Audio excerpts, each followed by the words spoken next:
Yogi Rahadian akhirnya resmi meninggalkan Mitra Kukar setelah memperkuat klub tersebut selama 5 musim. Yogi memutuskan pulang kampung dan memperkuat Laskar Wongkito Sriwijaya FC. Sebagai salah satu putra daerah Sumatera Selatan, suatu kebanggaan dapat pulang setelah belajar banyak menjadi pemain sepak bola profesional bersama dengan Mitra Kukar. Keinginannya bergabung bersama Sriwijaya FC tak lain karena komunikasi intens dengan manajemen Sriwijaya FC serta pelatih Rahmat Darmawan yang menurutnya sosok pelatih yang tegas dan memiliki disiplin tinggi. Pasti senang karena saya asli orang Palembang, akhirnya bisa membela SFC sendiri. Ya, karena ya pengen dekat sama keluarga ya, biar gampang, ada libur sehari bisa pulang. Kalau di Tenggarong dulu saya libur 3 hari pun nggak bisa pulang, lebih dekat sama keluarga.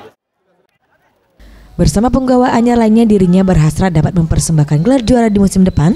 Tentunya hal ini tidak mudah, butuh kerja keras bersama semua jajaran yang terlibat di Sriwijaya FC. Tim Liputan Sriwijaya TV.